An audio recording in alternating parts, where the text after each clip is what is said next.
I really think I'm a nice person. I love helping people. That's why I'm doing this. I want to do something good. But I said, but I'll be honest with you. This time, I don't think niceness is going to matter. They want competence. They want smarts. They want toughness. They want somebody that's not going to make a deal where we give Iran $150 billion.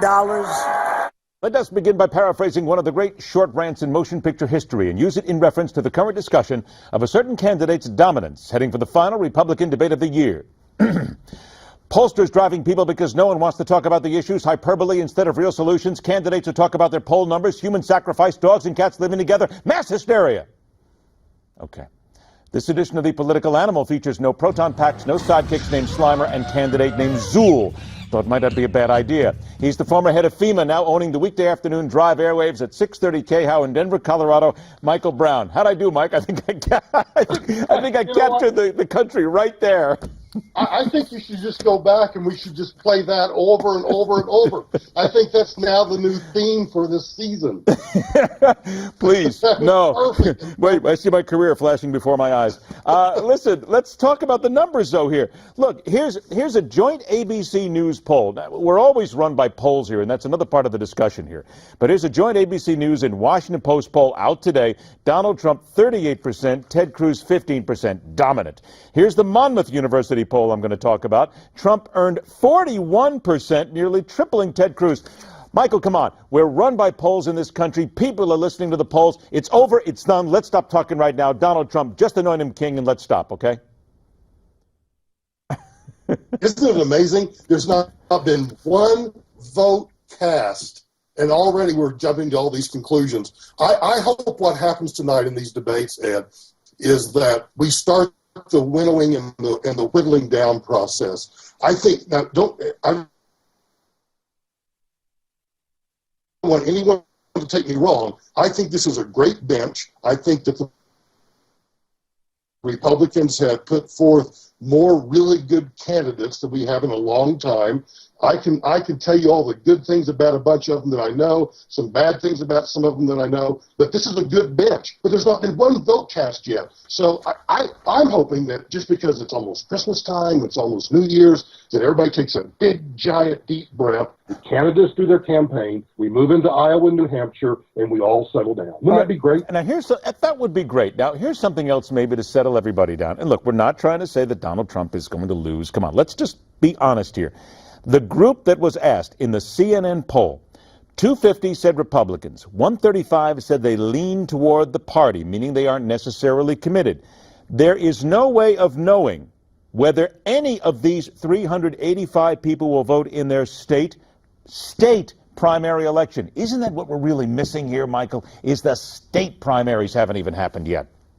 That's exactly right, and that's why I keep trying to tell my audience, look, the national polls are really about bringing ratings and eyeballs to television. So that's what's going on there. The national polls at this point are truly, absolutely meaningless. What I'm more interested in is what does the Des Moines Register say about what's happening in Iowa? What do they say about what's happening in New Hampshire? What's really happening in South Carolina? That's what I care about, because guess what? That's who votes. We're not even anywhere near November 2016 yet. All right, now here's something else that I think we need to bring in. An honest question here. The more you hear about those people who back Donald Trump and will not back away from him, they say that he is the guy, undoubtedly, who can best protect America, that he can keep this country safe.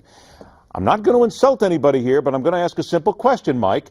What is behind that? What is the proof that a businessman will best protect America? And I'm honestly asking, Mike, for an answer here. There is no answer that's going to satisfy anybody. No matter what I say is going to tick off part of the audience. So here we go. My honest belief is this, Ed. The electorate over the last 4 years of my old boss, George W. Bush, and now 7 years of Barack Obama, coupled with a Congress that really seems completely disconnected from the people, there is such an anger in the electorate that somebody that sounds like them in terms of their anger, someone that sounds like them in terms of just saying what comes off the top of their head, like you and I might do over dinner, just the two of us, people glom onto that. And once they glom onto it, the blinders come on, and they don't want to see or hear anything else. All right, I got about 60 seconds left. Let's get to a few things here very quickly. Is it not fair to say that in this debate tonight, this is where Ted Cruz has got to shine and make his mark?